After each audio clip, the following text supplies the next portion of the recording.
وعلیکم بس اب ہم السلام۔ انشاءاللہ اسٹارٹ کرتے ہیں انشاءاللہ. اور جی چلیں ہم لوگ اسٹارٹ کرتے ہیں انشاءاللہ. اعوذ باللہ من الشیطان الرجیم، بسم اللہ الرحمن الرحیم.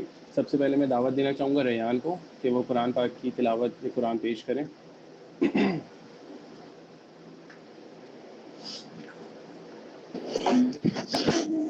السلام علیکم. وعلیکم السلام. اعوذ باللہ من الشیطان الرجیم. بسم اللہ الرحمن الرحیم. واعلموا ان فیکم رسول اللہ لو يطيعكم في كثير من الأمر لعنتم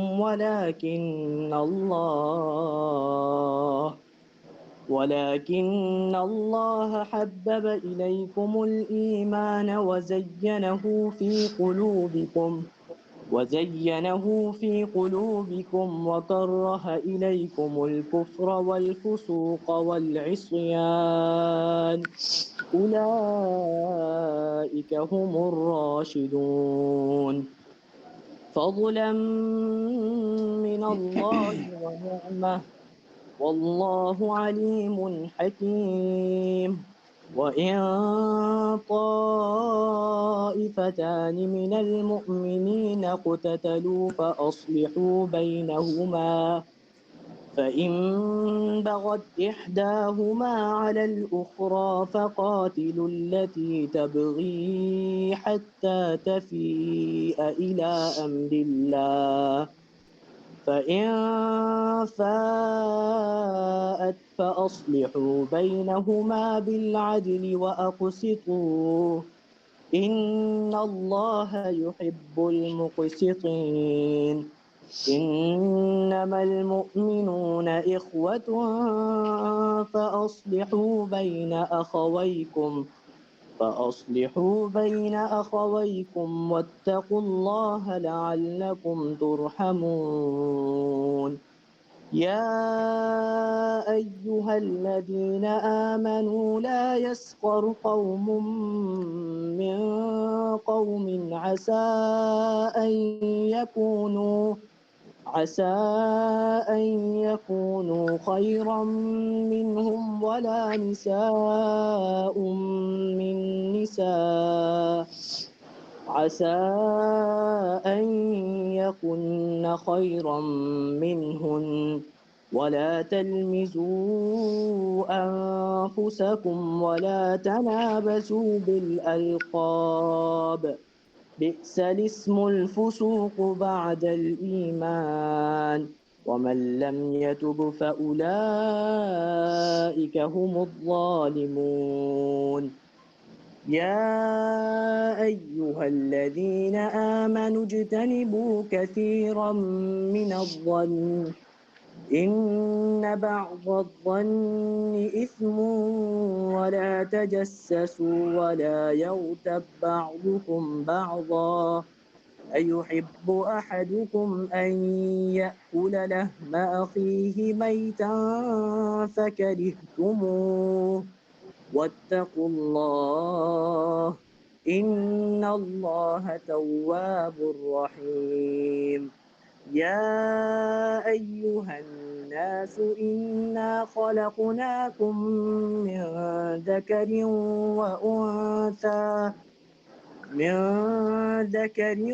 وأنثى وجعلناكم شعوبا وقبائل لتعارفوا إن أكرمكم عند الله أتقاكم إن الله عليم خبير.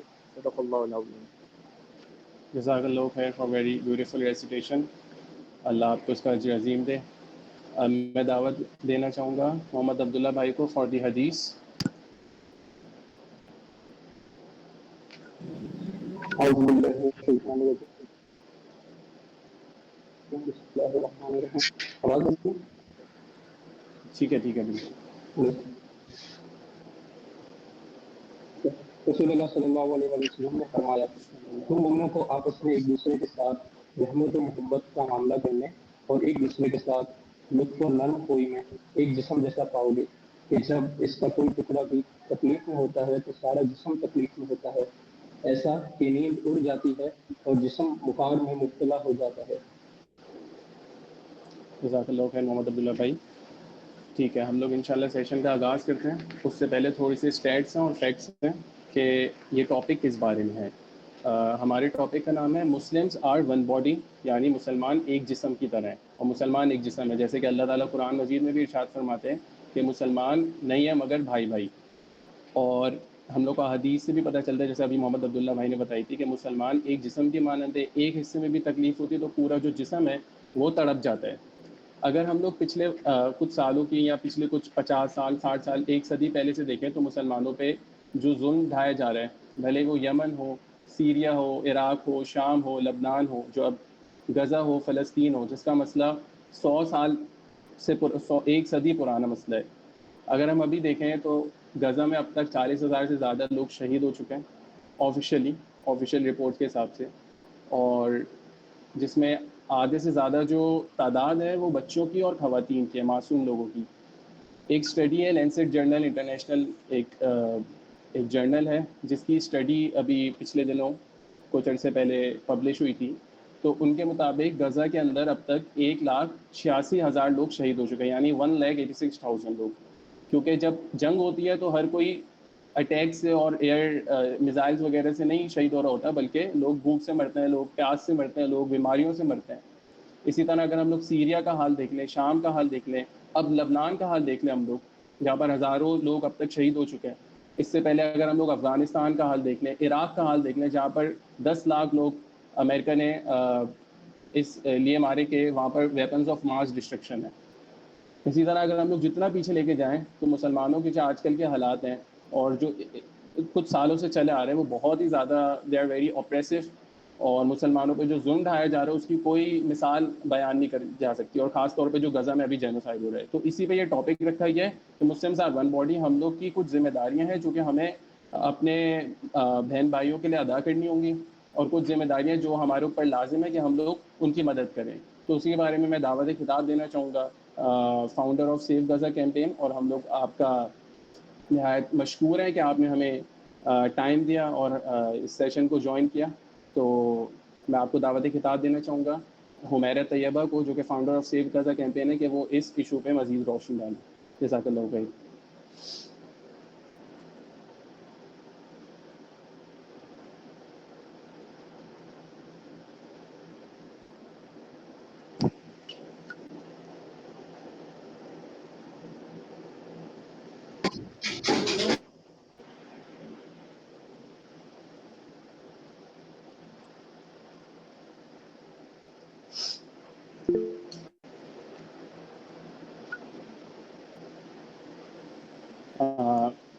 میم شاید آپ کا مائک میوٹ ہے۔ سوری، السلام علیکم۔ وعلیکم السلام۔ جزاک اللہ خیر۔ آپ لوگوں کا مجھے یہاں دعوت دینے کے لیے بہت شکریہ، جزاک اللہ۔ اور بہت خوشی ہوتی ہے جب نوجوان خود آگے آتے ہیں اور اپنے جذبات اور احساسات کو عملی شکل دیتے ہیں، کوئی اقدام کرتے ہیں، تو لگتا ہے کہ انشاءاللہ امت بیدار ہے، امت کا جو مستقبل ہے وہ روشن ہے انشاءاللہ۔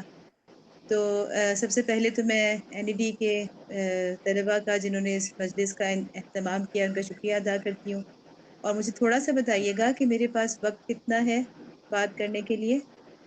ہاں میم، انشاءاللہ آپ کے پاس 30 منٹس ہیں، 30 to 35 منٹس ہیں آپ کے پاس۔ 9:45 تک آپ انشاءاللہ بات کریں۔ ٹھیک ہے، چلیے بات کرتے ہیں۔ بسم اللہ الرحمن الرحیم۔ جیسا کہ آپ لوگوں نے تلاوت جن آیات کے ساتھ کی ہے سورۃ الحجرات کی، وہ بہت اچھی طرح سے امت کا جو آپس میں تعلق ہے اور اس کی بنیادیں ہیں، اور پھر اس تعلق کو مضبوط کرنے والی چیزیں بھی، ان کو خراب کرنے والی چیزیں بھی، وہ سب کچھ یہ سورہ جو ہے ان سارے موضوعات کو کور کرتی ہے۔ اور اس کے بالکل درمیان میں اس کے محور کے طور پر اللہ تعالیٰ نے وہ آیت رکھ دی ہے کہ انما المؤمنون اخوہ، کہ بے شک تمام مومن جو ہیں وہ بھائی بھائی ہیں۔ تو اخوا کا لفظ اللہ تعالیٰ نے ایسا استعمال کیا جو بہت ہی جامع ہے اور اس میں بہت ہی خوبصورتی ہے، بہت ہی بامعنی ہے۔ اس کے ساتھ ساتھ وہ حدیث بھی آپ لوگوں نے یہیں پہ پڑھ لی، سن لی، اسی کو میں دہرانا چاہوں گی۔ وہ بہت مشہور حدیث ہے، متفق علیہ حدیث ہے کہ نبی صلی اللہ علیہ وسلم نے فرمایا ہے کہ مومنین کی مثال ان کی محبت میں اور ان کے آپس میں ایک دوسرے پر رحم کرنے میں ایک جسم کی طرح ہے، اور جب جسم کا کوئی حصہ درد محسوس کرتا ہے تو پورا جسم جو ہے وہ بے خوابی کا شکار ہو جاتا ہے، بخار میں مبتلا ہو جاتا ہے۔ تو کس طرح سے نبی صلی اللہ علیہ وسلم نے جو انسان کی کیفیات ہیں یا اس کے شعور کے اندر جو چیزیں ہیں ان کی وہ جس طرح سے ظاہر ہوتی ہیں، وہ صرف شعور تک نہیں رہتی بلکہ وہ عملی شکل میں ظاہر ہوتی ہیں۔ یعنی انسان کے شعور میں ایک چیز ہے کہ ہاں وہ ایک تعلق محسوس کر رہا ہے کسی کے ساتھ، لیکن وہ صرف دل کے اندر نہیں رہتا بلکہ وہ عملی اظہار ہوتا ہے اس کا، اور خود بخود ہوتا ہے، نیچرلی ہوتا ہے کہ بخار میں مبتلا ہو جاتا ہے جسم۔ اور بخار ایک فزیکل، مطلب آپ اسے نوٹ کر سکتے ہیں، آپ اس کی ریڈنگ لے سکتے ہیں، آپ دیکھ سکتے ہیں۔ اچھا بے خوابی بھی ایسی چیز ہے کہ ہاں انسان کو نظر مطلب نہیں آ رہی، تو ایک نظر آنے والی چیز ہے۔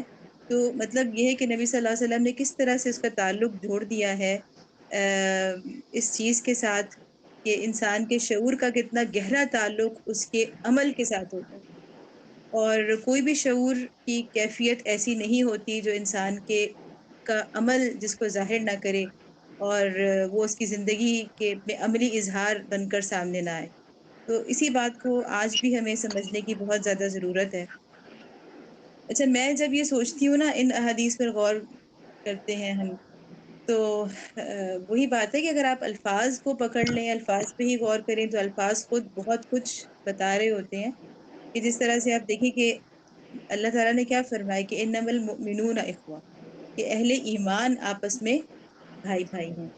اسی طرح حدیث میں بھی یہ کہ مثل المؤمنین، تو مؤمن اور ایمان، تو یہ اس کا مطلب ہے کہ ہمیں اس پہ غور کرنا ہے کہ ایمان بذات خود کیا چیز ہے، مومن کون ہے۔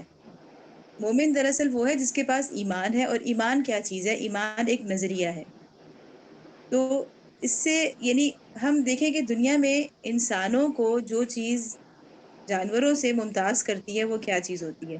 یعنی انسان جو ہے وہ ظاہر ہے کہ سوسائٹی میں مطلب آپ دیکھیں کہ بانڈنگز تو کسی نہ کسی طرح کی ہوتی ہیں، انسانوں کا آپس میں لین دین معاملات۔ یہ تو ہو نہیں سکتا کہ کوئی انسان جو ہے بالکل تنہا زندگی گزارے، ہم کہتے ہیں سوشل اینیمل ہے۔ تو انسان جو ہے وہ دوسروں کے ساتھ تعلق تو رکھتا ہی ہے، لیکن جب تک انسانوں کی کسی بھی سوسائٹی کی جو آپس میں بانڈنگ ہے، جو ان کا لین دین ہے، جو ان کے آپس کے تعلقات ہیں، اگر وہ نظریے سے خالی ہوتے ہیں تو وہ ان کی جو بانڈنگ ہوتی ہے وہ بالکل حیوانی سطح پر ہوتی ہے۔ ان کے اس تعلق میں اور حیوانوں کے، جانوروں کے تعلق میں کوئی فرق نہیں ہوتا۔ تو جو چیز انسانی سوسائٹی کو جانوروں کی سوسائٹی سے ممتاز کرتی ہے وہ ظاہر ہے کہ نظریہ ہے، نظریہ ہے، شعور کہہ لیں۔ یہی وہ چیز ہے جس کو انسان جو ہے اسے جس سے جانوروں سے مختلف ہوتا ہے، ممتاز ہوتا ہے، ان سے اوپر ہوتا ہے۔ اور وہ بڑا پیارا ایک وہ شعر علامہ اقبال کا ذہن میں آتا ہے کہ جس میں انہوں نے کہا کہ اس پیکر خاکی میں، بظاہر تو پیکر خاکی ہے جس طرح جانور کا بھی ہے، اس طرح انسان کا بھی ہے، ہر شے کو اللہ تعالیٰ نے مطلب پانی سے، مٹی سے پیدا کیا ہے، لیکن اس پیکر خاکی میں ایک شے ہے، سو وہ تیری، میرے لیے مشکل ہے اس شے کی نگہبانی۔ بڑا خوبصورت علامہ اقبال کا یہ شعر ہے کہ ایک ہی چیز ہے اس پیکر خاکی میں، اور وہ جو چیز ہے نا وہ تیری ہے۔ کس کی؟ یعنی اللہ کی ہے، اللہ کی طرف سے ہے اور اللہ کے لیے ہے، اللہ کے ساتھ کنیکٹڈ ہے۔ تو اور میرے لیے مشکل ہے اس شے کی نگہبانی۔ تو انسان کی پوری زندگی جو ہے نا وہ اسی شے کی نگہبانی میں گزرنی چاہیے، کیونکہ سب سے مشکل کام اس شے کی نگہبانی ہے۔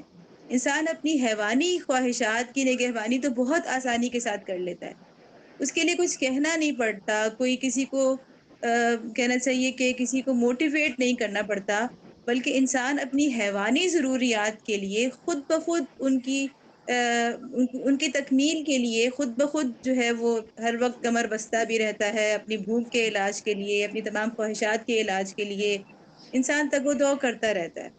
تو لیکن اصل چیز جو ہے وہ کیا ہے کہ انسان کو اپنے اندر اس چیز کی نگہبانی کرنی ہے جو اس کو جانور سے ممتاز کر رہی ہے، اور وہ وہی چیز ہے جو اللہ نے اس کے اندر پھونکی ہے، وہ اللہ کی روح سے جو اللہ نے پھونکا ہے، جو اس کو اللہ تعالیٰ جسے وہ جانوروں سے ممتاز ہو رہا ہے، اشرف المخلوقات ہو رہا ہے۔ تو سمجھنے کی بات تو یہ ہے کہ انسان کے لیے یعنی آسان الفاظ میں کہیں تو نظریاتی زندگی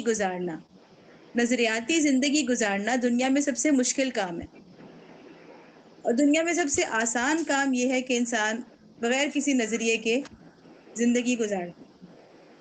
تو یہاں جب یہ بات آتی ہے کہ انسان کے لیے نظریے پر رہنا ہی سب سے مشکل کام بھی ہے، لیکن یہی انسانیت کا شرف بھی ہے، یہی انسانیت کی معراج بھی ہے، اور اسی کے لیے انسان کو دگ و دو بھی کرنی ہے کہ ہاں کوئی نظریہ ہونا چاہیے۔ اگر میری زندگی میں کوئی نظریہ نہیں ہے تو اس کا مطلب ہے کہ میں بالکل اسفل السافلین کے درجے پر زندگی گزار رہا ہوں یا گزار رہی ہوں، اور میرے اور کسی حیوان کے درمیان میں کوئی فرق نہیں ہے۔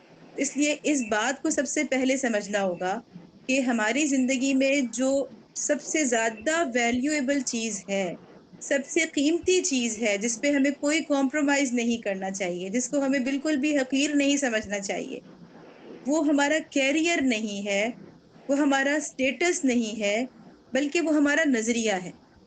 تو جب ہم پہلے اس چیز کی قدر کر لیں گے نا، جس چیز کی قدر کی جاتی ہے اسی کی حفاظت بھی کی جاتی ہے، اسی کے لیے وقت بھی دیا جاتا ہے، اسی کی حفاظت بھی کی جاتی ہے۔ تو اصل بات یہ ہے کہ سب سے پہلے ہمیں یہ سمجھنا ہے کہ میرے پاس سب سے قیمتی متاع، میری اصل دولت وہ کیا ہے؟ وہ نظریہ ہے، اور اپنے آپ کو ایک نظریاتی انسان سمجھنے میں فخر کرنا، اور اپنے نظریے ہی کو اپنے لیے زندگی میں خوشی کا اطمینان کا سورس سمجھنا، یہ سب سے بڑی چیز ہے۔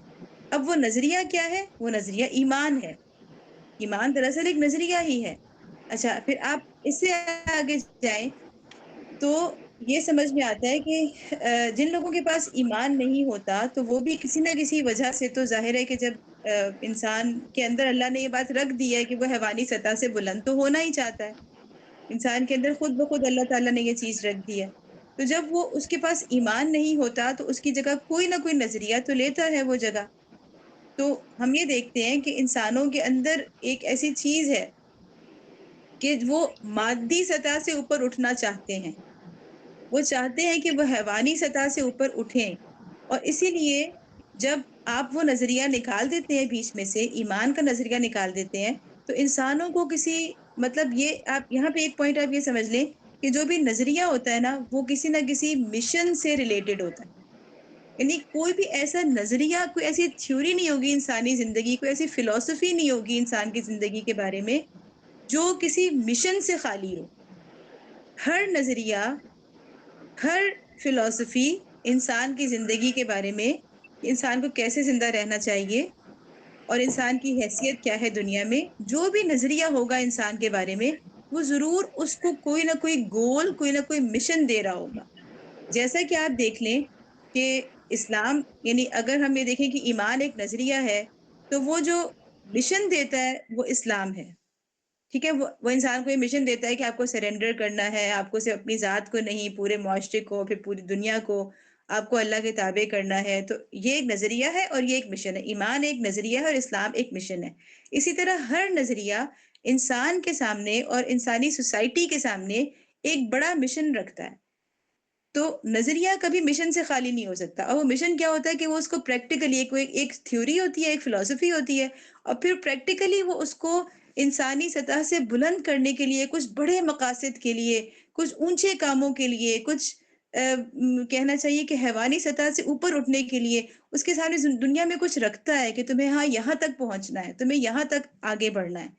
تو یہی آپ دیکھ لیں کہ اگر کمیونزم کو آپ لیں تو وہ بھی آپ کو ایک مشن دے رہا ہوتا ہے کہ ہاں تمام انسانوں کو آپ نے برابری کے سطح پر لے کر آنا ہے، یہ آپ کا ایک مشن ہے۔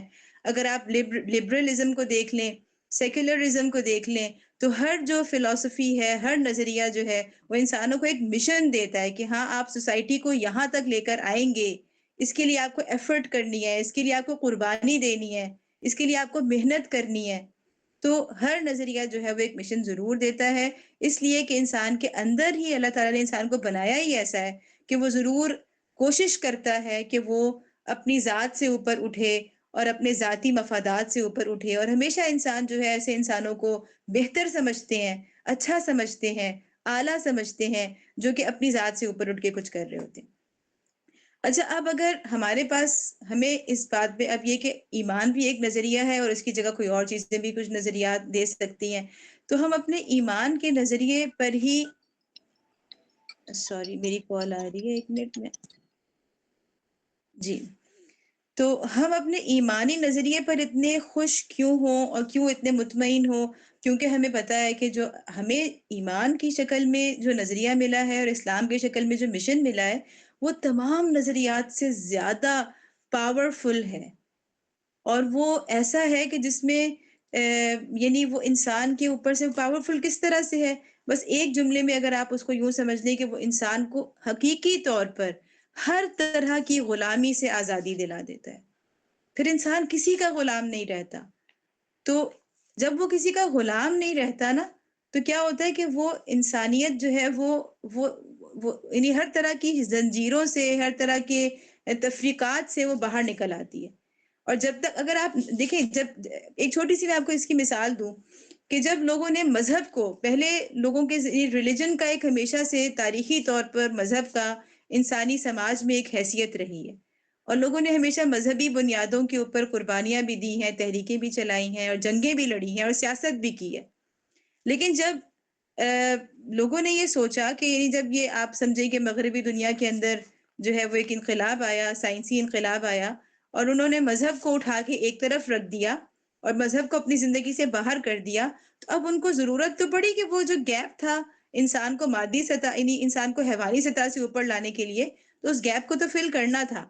تو وہ گیپ فوری طور پہ فل کیا مختلف چیزوں سے، جس میں ایک بڑی چیز تھی نیشنلزم۔ نیشنلزم آیا کہ جس نے انسانوں کو یہ کہا کہ اپنی قومی برتری کے لیے تم قربانی دو، قومیت کو بہت، یعنی ایک قوم کو کہ تم ہر قوم کو یہ بتایا کہ تم ایک برتر قوم ہو، اور قومیت پر فخر کرنا سکھایا، قومیت کا کارڈ کھیلنا، قومیت کے بل بوتے پہ جینا سکھایا۔ تو پھر قومیت کا ہی وہ نتیجہ تھا، نیشنلزم کا ہی وہ نتیجہ تھا، جس کی وجہ سے ہم نے دیکھا کہ دنیا میں 2 بڑی ورلڈ وارز ہوئیں۔ تو یعنی اب کسی چیز نے اس کی جگہ لے لی۔ اب وہاں پہ بھی کیا ہوا کہ نیشنلزم میں ایک نظریہ آ گیا، لیکن نیشنلزم کی بنیاد کہاں تک ہے؟ جہاں تک آپ کی قوم ہے بس وہاں تک، اس کے آگے پھر آپ غلام ہیں۔ یعنی آپ حق اور باطل کو ایک اصول کے طور پر نہیں لے سکتے، بلکہ آپ کا حق وہاں تک ہے جہاں تک آپ کی قوم اس کو حق مان رہی ہے، بس اس سے آگے حق کا دائرہ ختم ہو جاتا ہے۔ اسی طرح مختلف نظریات کو اگر آپ دیکھیں تو سوائے ایمان کے نظریے کے کوئی اللہ، اور ایمان کیا ہے؟ اللہ کی توحید، کہ اللہ ایک ہے، تو تمام انسان براہ راست اللہ کے ساتھ کنیکٹڈ ہیں، تمام انسان برابری کی سطح پر اللہ کے ساتھ کنیکٹڈ ہیں، اور ان میں کوئی تفریق نہیں ہے۔ تو یہاں پر 2 چیزیں ایک ساتھ ہو جاتی ہیں کہ انسان کو سب سے زیادہ طاقتور نظریہ بھی ملتا ہے، اور انسانی معاشرہ تمام تر تفریقات سے پاک ہو جاتا ہے۔ تمام تر اس میں جو تقسیمات ہیں، اس میں تفریقات ہیں، چاہے وہ نسل کی بنیاد پر ہیں، چاہے وہ زبان کی بنیاد پر ہیں، چاہے وہ جغرافیے کی بنیاد پر ہیں، تو وہ خود بخود ساری عمارتیں گر جاتی ہیں، اور انسان بطور صرف اس کی جو جڑنے کی بنیاد ہوتی ہے وہ صرف نظریہ رہ جاتا ہے۔ تو میں سمجھتی ہوں کہ ایمان اس وقت تک، یہ جو میں کہتی ہوں کہ امام ابن تیمیہ نے جو اس حدیث کی تشریح کی ہے نا، یہ جو حدیث ہم نے ابھی پڑھی کہ مسلمانوں کا، مومنوں کا جو ایک وہ ہے آپس میں محبت کا تعلق، وہ ایک جسد کی طرح ہے، تو اس کی تشریح وہ یہ کرتے ہیں امام ابن تیمیہ کہ انسان مومن ہو ہی نہیں سکتا جب تک کہ وہ دوسرے مومن کا درد محسوس نہ کرے، اور اس کی وجہ یہ ہے کہ یا تو اس نے ایمان کو سمجھا نہیں ہے صحیح طریقے سے، اور اگر اس نے ایمان کو سمجھ لیا ہے تو یہ ممکن نہیں ہے کہ وہ دوسرے کے درد کو محسوس نہ کرے، کیونکہ اس کی ساری جو تفریقات تھیں، اس کی دیواریں خود بخود منہدم ہو گئی ہیں، اور چونکہ وہ اللہ کی توحید سے جڑ گیا ہے، تو جو لوگ بھی اللہ کی توحید کو ماننے والے ہیں ان کے ساتھ اس کا ایک تعلق اور ایک جو ہے وہ برابری کی سطح پر قائم ہو چکا ہے۔ تو اس لیے میں سمجھتی ہوں کہ انسانیت، اسلام نے ہمیں جو بہت طاقتور نظریہ دیا ہے، اس میں سب سے بڑی طاقت یہ ہے کہ انسان کسی کی پرواہ نہیں کرتا، اور انسان جو ہے وہ صرف اصول کی بنیاد پر، نظریے کی بنیاد پر کسی سے جڑتا ہے اور کسی سے کٹتا ہے، اور باقی ہر طرح کی تفریقات کو ایک سائڈ پر رکھ دیتا ہے۔ تو یہ تو ایک آئیڈیل سی سچویشن ہے، جو ہم نے دیکھا کہ ہاں واقعی مسلمان ایسے ہوتے ہیں، اور ہم نے وہ پریکٹیکلی وہ چیز دیکھی کہ نبی صلی اللہ علیہ وسلم نے جب ایک تحریک برپا کی اور وہ آگے چلی تو کس طرح سے آپ دیکھیں بلال حبشی ہو کے، کالے ہو کے بھی، وہ سرخ و سفید جو نبی صلی اللہ علیہ وسلم کے اپنا قریبی بلکہ سگا چچا ابو لہب، اس کا درجہ آپ دیکھیں کہ کس طرح سے قرآن اس کے اوپر لعن کر رہا ہے، طعن کر رہا ہے نام لے کر، اس کا درجہ آپ دیکھیں، اور آپ دوسری طرف وہ ایک حبشی غلام ہے اس کا آپ درجہ دیکھیں، تو وہ صرف کہنے کی باتیں نہیں تھیں بلکہ مواخات اور وہ ساری چیزیں ہمارے سامنے جو اسلامی سوسائٹی کے اندر وہ ہوئیں۔ اچھا، اس کے بعد مجھے یہ لگ رہا ہے کہ تو آئیڈیل ہم یہ ساری چیزیں کتابوں میں پڑھتے ہیں اور ہم اس کو کسی حد تک سمجھتے بھی ہیں، بہرحال ان کو بار بار سمجھنا، ان پر بار بار سوچنا ضروری ہوتا ہے، کیونکہ انسان کی بعض دفعہ کچھ چیزیں اس کے لاشعور میں تو ہوتی ہیں، اس کو لاشعور سے شعور میں پھر سے لانا پڑتا ہے، کیونکہ وہ کہیں دبی ہوئی ہوتی ہیں، تو ان چیزوں کے اوپر پھر سے غور کرنا کہ اس کی بنیادیں کیا ہیں، کیوں ہیں، وہ یہ ایک بہت اہم ایک کہنا چاہیے کہ ایک ایکسرسائز ہوتی ہے جس کو کرنا چاہیے۔ اب اس وقت موجودہ جو صورتحال ہے غزہ کی ہم دیکھ رہے ہیں، جیسے آپ نے اپنی گفتگو کے آغاز میں کہا کہ جو صورتحال ہے واقعی 1,46,000 کا جو فگر آ رہا ہے، اور یہ تقریباً یہ غزہ کی 10% آبادی بنتی ہے، یعنی آپ یہ سوچیں کہ 10% آبادی ختم کر دی گئی ہے، اور یہ سلسلہ ابھی جاری ہے۔ اور آج ہی جو یعنی ابھی ریسنٹلی جو ہوا ہے کہ جو شمال نارتھ غزہ کے اندر جس طرح سے یعنی بدترین ایک محاصرہ ہے، ایک سیج ہے، اور اس میں بھی جبالیہ کیمپ جو ہے وہ ریزسٹنس کا قلعہ ہے، ایک یعنی سب سے بڑا ریزسٹنس کا آپ کہہ لیں کہ اسے کہا یہ جاتا ہے کہ تحریک کا مرکز ہے، حماس کا، مزاحمت کا، ریزسٹنس کا مرکز ہے۔ تو اس جبالیہ کیمپ کو جس طرح سے محاصرے میں لیا گیا ہے، وہاں پہ کوئی خوراک، کوئی چیز اندر نہیں جا رہی، اور آج وزارت صحت فلسطین نے یہ اعلامیہ جاری کیا ہے کہ کئی جبالیہ کے اندر کئی شہری اپنے گھروں کے اندر ہی شہید ہو چکے ہیں، بغیر کسی میزائل کے، بغیر کسی بمباری کے، اس لیے کہ وہاں خوراک نہیں پہنچ رہی، تمام راستے بند کر دیے گئے ہیں۔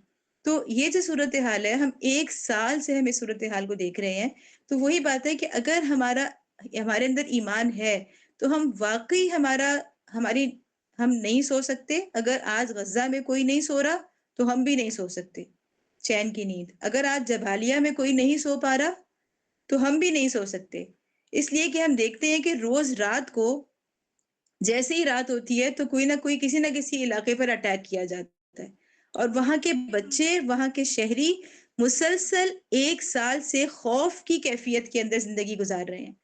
یعنی یہ خوف کتنا بڑا ہے کہ کسی بھی وقت جو ہے وہ بمباری ہو سکتی ہے، اور کتنے چھوٹے چھوٹے معصوم بچے، چند ماہ کے اور چند سالوں کے بچے جن کے دلوں نے حرکت کرنا چھوڑ دیا صرف ان دھماکوں کی آوازوں سے، ان خوفناک آوازوں کو ان کے جو معصوم اور ننھے دل ہیں، کمزور سے دل ہیں، وہ ان آوازوں کی ہیبت اور خوف کو برداشت نہیں کر پاتے، اور وہ دھڑکنا چھوڑ دیتے ہیں، اور اس طرح سے دل بند ہونے سے کتنے معصوم بچوں کی شہادتیں ہو چکی ہیں۔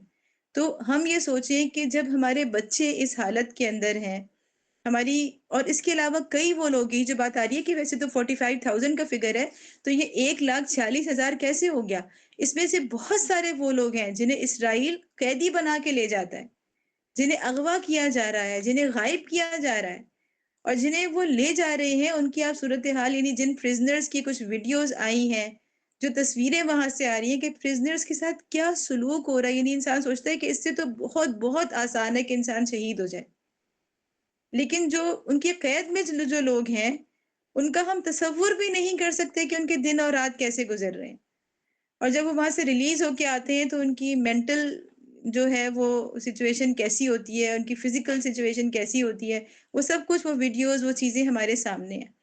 تو یہ وہ چیز ہے کہ یہ ہمارا ڈائریکٹ ایمان کا معاملہ ہے، کہ اگر یہ ایک ٹیسٹ ہے ہمارے ایمان کا، کہ اگر ہمارے اندر ایمان ہے، ہم خود سوچیں کہ کیا مجھے رات کو نیند آتی ہے؟ اگر مجھے رات کو نیند آتی ہے اور جبالیہ میں میری بہنوں کو، میرے بھائیوں کو، میرے بچوں کو نیند نہیں آتی، تو اس کا مطلب یہ ہے کہ میرا ایمان کمزور ہے۔ اگر میں پیٹ بھر کے کھانا کھاتی ہوں اور مجھے پتا ہے کہ غزہ کے اندر میرے بچے ایک ایک لقمے کو ترس رہے ہیں، اور مجھے کھانا کھاتے ہوئے کچھ فیل نہیں ہوتا، تو اس کا مطلب یہ ہے کہ میرا ایمان کمزور ہے۔ تو یہ ایک ڈائریکٹ ایک ٹیسٹ ہے جو کہ اللہ تعالیٰ نے، اللہ کے رسول صلی اللہ علیہ وسلم نے ہمارے سامنے رکھ دیا ہے۔ اچھا، اس میں ایک اور جو مجھے بات لگتی ہے نا، اس کو کر کے پھر میں آخر میں بتاؤں گی کہ ہمارے یہاں تقسیمات کیا کیا ہیں۔ ایک بات مجھے بہت ہی زیادہ خوبصورت لگتی ہے، وہ میں سوچتی ہوں کہ اکثر نا، اب دیکھیں قرآن میں نا اللہ تعالیٰ نے دو چیزوں کو کہا ہے، دو چیزیں ایسی ہیں جن کے بارے میں اللہ تعالیٰ نے کہا ہے کہ یہ صرف اللہ کے دینے سے ملتی ہیں۔ یعنی باقی چیزوں کے بارے میں تو اللہ تعالیٰ کہتے ہیں نا کہ جس کی تم کوشش کرو گے وہ تمہیں مل جائے گی، وَأَنَّ سَعْيَهُ سَوْفَ يُرَىٰ۔ لیکن کچھ چیزیں ایسی ہیں، دو چیزیں ایسی ہیں جن کے بارے میں اللہ تعالیٰ نے ہمیشہ یہ کہا ہے کہ یہ اللہ کے دینے سے ہی ملتی ہیں، اور جس کو اللہ چاہتا ہے نا اسی کو ملتی ہیں۔ اور وہ دو چیزیں کون سی ہیں؟ ایک تو ہدایت ہے، اللہ تعالیٰ نے قرآن میں بار بار کہا، نبی صلی اللہ علیہ وسلم تک کو کہا کہ آپ کی کوشش سے کوئی ہدایت حاصل نہیں کر سکتا، بلکہ یہ اللہ ہی کی طرف سے ملتی ہے، جس کو اللہ چاہتا ہے اس کو ہدایت ملتی ہے۔ اور دوسری چیز کیا ہے؟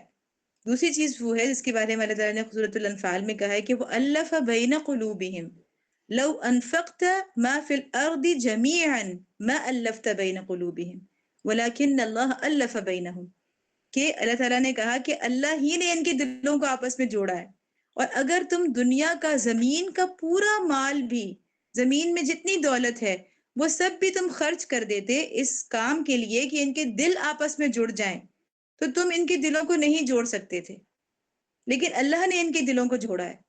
تو یہ جو دلوں کا جڑنا ہے، یہ جو درد محسوس کرنا ہے، یہ اللہ تعالیٰ فرما رہے ہیں کہ یہ اللہ کی طرف سے ہوتا ہے، یہ اللہ کی دین ہے۔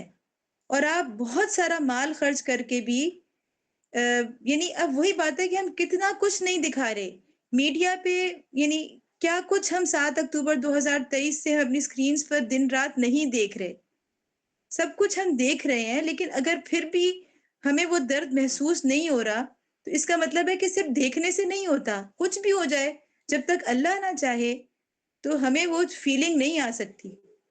تو اس لیے اللہ تعالیٰ فرما رہے ہیں کہ یہ اچھا کیوں اللہ تعالیٰ ان دو چیزوں کے بارے میں کہتے ہیں کہ یہ جو ہے وہ اللہ کے دینے سے ہی ملتی ہے؟ اس لیے کہ مجھے ایسا لگتا ہے کہ اس لیے کہ یہ بہت ہی قیمتی ترین چیزیں ہیں۔ دیکھیں، ہدایت اور یہ تالیف قلب جو ہے، دلوں کا جڑ جانا، یہ دنیا کی سب سے قیمتی چیزیں ہیں۔ کیسے کہ ہدایت اگر نہ ہو تو آپ سمجھے ہر چیز بیکار ہے۔ جیسے ڈاکٹر اسٹار کا بڑا مشہور کلپ چلتا ہے نا کہ اگر آپ کے پاس مال بھی ہے لیکن ہدایت نہیں ہے تو مال بیکار ہے، علم بھی ہے لیکن ساتھ ہدایت نہیں ہے تو علم بیکار ہے، صحت بھی ہے لیکن ساتھ ہدایت نہیں ہے تو صحت بیکار ہے۔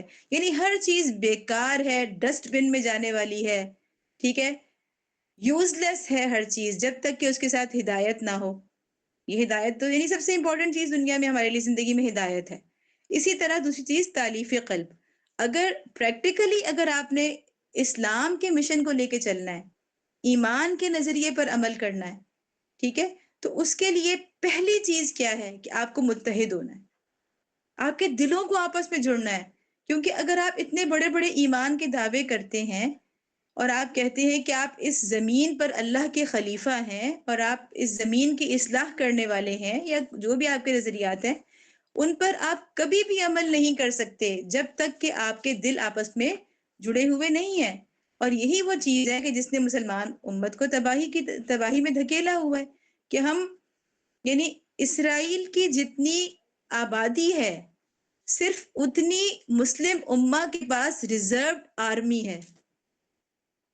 اسرائیلیوں کے شہریوں کی تعداد کے برابر مسلمان کنٹریز کے پاس اپنی آرمیز ہیں، لیکن کیا وجہ ہے؟ کیا وجہ ہے کہ 1 سال سے میرے بچے وہاں شہید کیے جا رہے ہیں، زندہ جلائے جا رہے ہیں، ان کے یعنی کہنا چاہیے کہ جسموں کے ٹکڑے ٹکڑے ہو رہے ہیں۔ تو آخر کیا وجہ ہے کہ ہمارے میزائل سب پڑے ہوئے ہیں، ہماری فوج آرام کر رہی ہے؟ کیا وجہ ہے؟ اور نیبر ساری کنٹریز یعنی اسرائیل کو تو چاروں طرف سے جن کنٹریز نے گھیرا ہوا ہے وہ کون ہے؟ سب مسلمان ہیں۔ لیکن کیا وجہ ہے کہ ہم اتنے بے بس ہو گئے ہیں؟ تو اصل بات کیا ہے؟ تفریقات، ہر ایک کے اپنے مفادات، گروپس کے اندر تقسیم ہونا اور دلوں کا آپس میں جڑے ہوئے نہ ہونا۔ تو یہ وہ اصل چیز ہے جو پریکٹیکلی انسان کو کچھ بھی نہیں کرنے دیتی. آپ بہت بڑی بڑی تقریریں کریں لیکن اگر آپ متحد اور کہنا چاہیے کہ یکجا ہو کر نہیں کوئی کام کر سکتے. او آئی سی کدھر ہے؟ مطلب آپ نے ایک تنظیم بھی بنائی ہوئی ہے، وہ ایک زندہ لاش ہے، اس سے زیادہ اس کی کوئی حیثیت نہیں ہے. جبکہ او آئی سی بنی ہی اس لیے تھی کہ فلسطین اور بیت المقدس کی آزادی کے لیے، اور آج وہ کہاں ہے؟ اس کو تو اپنا ہیڈ کوارٹر یروشلم کے بیت المقدس کے اندر بنانا تھا، لیکن آج وہ کہاں ہے؟ تو اس میں اب سمجھ میں یہ آتا ہے کہ اب آخر میں آپ تھوڑا سا یہ دیکھ لیں کہ اس وقت ہم لوگ کن تقسیمات کا شکار ہیں. کون کون سی تقسیمات ہیں؟ اچھا، جو ہمیں بہت زیادہ پریشان کر رہی ہیں اور عملی طور پر وہ ہمارے راستے کی رکاوٹیں ہیں. تو سب سے پہلے تو آپ دیکھیں کہ جب ہم غزہ کی بات کرتے ہیں تو ہمیں اس طرح کی آوازیں اپنے دائیں بائیں سے، خصوصاً یونیورسٹیز کے اندر، ہمیں فوراً یہ کوشچن نظر آتے ہیں اسٹوڈنٹس کی زبان پر کہ بھائی پاکستانیوں کی تو پہلے فکر کرو. سب سے پہلی تقسیم کیا آتی ہے؟ پاکستانی اور غیر پاکستانی. کہ پاکستان میں جو کچھ ہو رہا ہے، آپ یہاں پہ جو ظلم ہو رہا ہے، پہلے آپ اس کے حل کے لیے کوشش کریں. بلوچ ہیں، پختون ہیں اور اس طرح کی جو ہے وہ گروپس ہیں جن کے اوپر ظلم ہو رہا ہے، تو آپ ان کے لیے کوشش کریں. تو اچھا، میں یہ سمجھتی ہوں کہ پرسنلی اگر آپ دیکھیں تو ہم نے، یعنی اگر پرسنل لیول پر میں دیکھوں تو میں نے ہمیشہ جب بھی کوئی بلوچ دھرنا بھی یہاں اسلام آباد میں آیا ہے، ہم نے ہمیشہ اس کو فل سپورٹ کیا ہے. ہمیشہ مہرنگ کے ساتھ بھی بیٹھے ہیں، ہمیشہ کہنا چاہیے کہ پختون جرگہ ہے تو اس کے ساتھ بھی، اس کا بھی ساتھ دیا ہے. جو یہاں پہ مسنگ پرسنز کا مسئلہ ہے بہت بڑا پاکستان کے اندر، ان کے بھی ہر پروٹیسٹ میں، ان کے ہر دھرنے میں شریک رہے پرسنل لیول پہ. لیکن پھر بھی میں یہ کہوں گی کہ آپ یہ نہیں کہہ سکتے کہ بلوچ جینوسائیڈ جو ہے وہ غزہ کے جینوسائیڈ جتنا ہو رہا ہے. مطلب کون اس کو مانے گا؟ تو آپ چیزوں کو اتنا ہی رکھیں جتنی وہ ہیں. اور دوسری بات، میں ان بچوں سے جو خاص طور پر اگر براہ راست ان مظالم کا شکار ہیں، جو اسٹوڈنٹس، تو ان سے بھی ہمیشہ میں یہ اپیل کرتی ہوں اور ان کو یہ سمجھانے کی کوشش کرتی ہوں کہ جو انسان خود کسی ظلم کا شکار ہوتا ہے نا، تو وہ تو مظلوم کا ساتھ سب سے پہلے بڑھ کے دیتا ہے، کیونکہ وہ دکھی ہوتا ہے خود بھی، اس پر خود ظلم ہو رہا ہوتا ہے، تو وہ دنیا کے ہر مظلوم کی آواز بن جاتا ہے. تو آخر یہ کیسے مظلوم ہیں جو دوسرے مظلوموں کے لیے آواز نہیں بن رہے؟ اور ہر مظلوم صرف اپنے ہی ظلم کی بات کر رہا ہے، صرف اپنے ہی اوپر ہونے والے ظلم کی جو ہے وہ آواز اٹھا رہا ہے. تو یہ ایک بہت بڑا مسئلہ ہے کہ جو بھی اگر مظلوم ہو، جس نے ظلم سہا ہوا ہو، برداشت کیا ہوا ہو، تو وہ جانتا ہے کہ ظلم کیا ہوتا ہے، اور وہ پھر دنیا میں کہیں بھی کوئی ظلم ہوتا ہے تو وہ اس کے لیے اس کو محسوس کرتا ہے اوروں سے بڑھ کے. ایک یہ تقسیم ہے. اس کے علاوہ اگر آپ دیکھیں تو مسلکی تقسیمات ہیں. مسلکی ہمارے یہاں بہت تقسیمات ہیں. ہم نے، اچھا میں پرسنلی آپ کو بتاؤں، پرسنلی کہ میں نے یہ کیمپین شروع کی تو میں نے اس کو بالکل یعنی یہی کہا کہ سول سوسائٹی کیمپین ہے، اور یہ ہر طرح کی تفریقات سے، یعنی کسی پولیٹیکل پارٹی سے ہمارا تعلق نہیں ہے، کسی بھی مذہبی، ریلیجیس یا کہہ لیں مسلکی پارٹیز گروہ سے ہمارا تعلق نہیں ہے. لیکن لوگوں کی ایکسپیکٹیشنز پھر بھی ہمارے ساتھ وہی رہی. یعنی بڑے مشکل وقت بھی آئے کہ جب اگر آپ نے کسی ایک گروپ کو بلایا تو دوسرا آپ کو کہہ رہا ہے کہ ہم نہیں آئیں گے اور ہم آپ کو چھوڑ کے جا رہے ہیں، ہم کیمپین کو چھوڑ کے جا رہے ہیں. اس طرح کی چیزیں ہمارے ہاں ہوتی ہیں کہ لوگ کسی کاز کو نہیں دیکھتے بلکہ اپنی تفریقات اور اپنے اختلافات، ان چیزوں کو ہمیشہ آگے رکھتے ہیں. تو سب سے بڑی رکاوٹ یہی ہے. اور میں یہ سمجھتی ہوں کہ ان سب کے ساتھ ساتھ ہمارے ہاں جو ایک بڑی تقسیم ہو رہی ہے نا اس وقت، بڑی تقسیم، یہ دیکھیں یہ تو روایتی تقسیمات ہیں. جو مسلکی تقسیم ہے وہ بھی روایتی ہے، ٹھیک ہے. اسی طرح جو سیاسی تقسیمات ہیں وہ اب پہلے سے زیادہ یعنی پولرائز ہو گئی ہماری سوسائٹی. اور ہمیں پتہ ہے کہ پہلے بھی سیاست ہوتی تھی، پولیٹیکل پارٹیز ہوتی تھی، لیکن اب جس طرح سے نفرت کا اظہار کیا جاتا ہے دوسری پولیٹیکل پارٹی کے ساتھ، وہ پہلے شاید اتنا دیکھنے میں نہیں آیا تھا. اور اس میں سوشل میڈیا کا ایک بہت ہی امپورٹنٹ رول ہے. تو ہر پارٹی یہ کہتی ہے کہ میری پارٹی کال دے گی تو میں کسی کاز کے لیے نکلوں گا. یعنی کاز کی امپورٹنس نہیں ہے، پارٹی کی امپورٹنس ہے. اگر میری پارٹی کی طرف سے کال آئے گی تو میں رسپونڈ کروں گا، لیکن اگر کوئی بڑے سے بڑا بھی، پوری دنیا بھی جہنم میں چلی جائے، پوری دنیا بھی قتل ہو جائے نا، لیکن میری پارٹی نے کال نہیں دی، تو میرا اس سے کوئی تعلق نہیں ہے، اس کال سے میرا کوئی تعلق نہیں ہے، اس کاز سے میرا کوئی تعلق نہیں ہے. تو اتنی کہنا چاہیے کہ تقسیم ہوئی ہوئی سوسائٹی، یہ ایک کہنا چاہیے کہ بہت ہی زیادہ انمیچورٹی ہے، آپ اسے کیا کہہ لیں کہ بے حسی ہے. آپ ویسٹرن کنٹریز میں دیکھیں کہ وہ لوگ کیسے لاکھوں کی تعداد میں نکلتے ہیں، وہ نان مسلمز ہیں، ان کا کوئی ایمان کا تعلق نہیں ہے غزہ کے ساتھ، اہل غزہ کے ساتھ، بیت المقدس کے ساتھ، لیکن وہ تڑپ تڑپ کے راتوں کو نکل آتے ہیں. جو ہی کوئی، جیسے ابھی یہ جو شفا ہاسپٹل کا پہلے ہوا واقعہ، اس کے بعد ابھی جو یہ کمال عدوان ہاسپٹل کا ہوا، جیسے کوئی واقعہ ہوتا ہے تو وہ لوگ اسی وقت رسپونڈ کرتے ہیں، سڑکیں بھر جاتی ہیں. لیکن ہمارے ہاں کچھ بھی نہیں ہوتا. تو اچھا، ایک آخری تقسیم جو میں آپ کو بتانا چاہتی ہوں نا، اس پہ میں اپنی گفتگو ختم کروں گی. وہ مجھے لگتی ہے کہ ایک اور بہت زیادہ جو ہے نا تقسیم بڑھتی جا رہی ہے سوسائٹی میں، اور وہ ہے مذہبی اور لبرل کی تقسیم. یعنی ہم نے بلا وجہ ہی ایک اور تقسیم کریٹ کر دی ہے. اچھا بھلا مسلمان جو نماز روزہ بھی کر رہا ہوگا، لیکن ہو سکتا ہے کہ وہ بعض چیزوں میں آپ سے مختلف رائے رکھتا ہو، تو اسے آپ کہنا چاہیے کہ پش کر کر کے نا آپ اسے لبرل کے کھاتے میں ڈالیں گے، آپ اسے لیبل لگا دیں گے. یعنی ہر بندے کو یا لبرل ہونا ہے یا مذہبی ہونا ہے. یعنی یہ ایک تقسیم کر دی ہے ہم نے کہ آپ کون سے گروپ میں ہیں.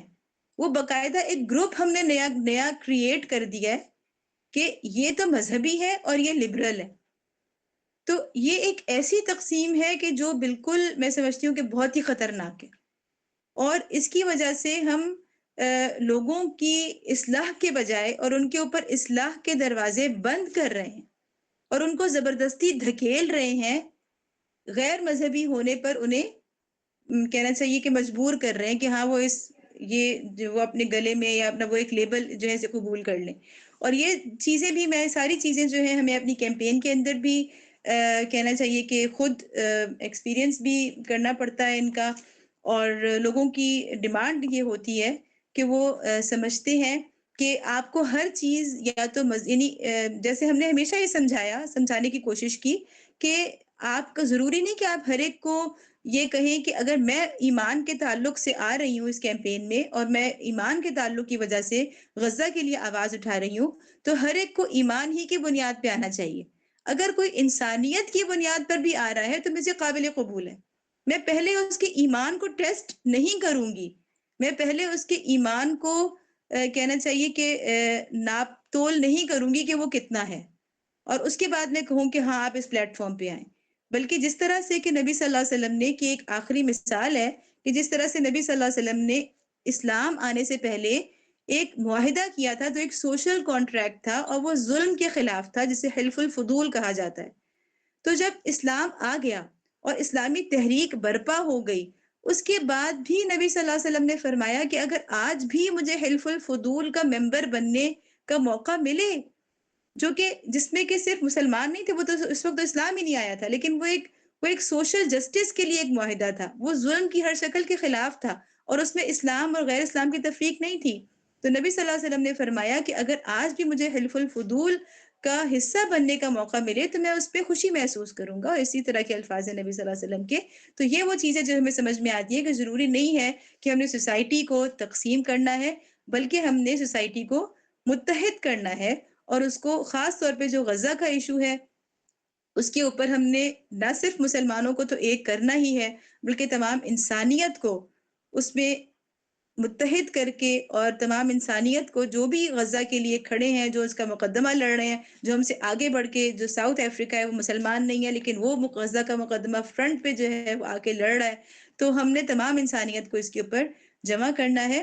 تو اللہ کرے کہ جو باتیں میں نے کہی ہیں ان میں سے کچھ نہ کچھ ہم سب کو فائدہ دیں، اور غزہ کے لیے اور فلسطین کے لیے اور بیت المقدس کے لیے ہم پریکٹیکلی کچھ اپنے زندگی میں سے کچھ حصہ نکالنے والے بن جائیں، اور آئندہ نسلوں کو یہ تحریک منتقل کرنے میں ہمارا ایک کردار ہو.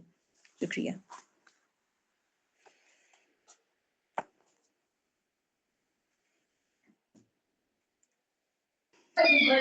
سفی بھائی مائک آن کر لیں. شکریہ. جی جزاک اللہ خیر. آپ نے جو ابھی ٹاک دیا ہے ماشاءاللہ وہ بہت پرسنلی میرے لیے تو بہت زیادہ بینیفیشل رہی ہے, اور میں امید کرتا ہوں سب کے لیے. یہاں پر جو میں ریئیکشنز دیکھ رہا تھا, جو آپ نے بات کی فلاسفی پہ اور ایک مسلمان کو کیسا ہونا چاہیے, اور جب کاز کی بات آئے تو ہم لوگ کو اپنے ڈفرینسز نہیں دیکھنے چاہیے بلکہ کاز کو دیکھنا چاہیے. تو جزاک اللہ خیر. اب ہمارے پاس 10 منٹ کا ایک Q&A سیشن ہے, ٹھیک ہے. تو انشاءاللہ میم جو ہے 5 کوشچنز لیں گی. اگر کسی کو کوشچن پوچھنا ہے تو پہلے ہینڈ ریز کریں, ٹھیک ہے, اور اس کے بعد پھر اپنا مائک اوپن کر کے کوشچن پوچھے گا. We have 10 minutes for question answer session.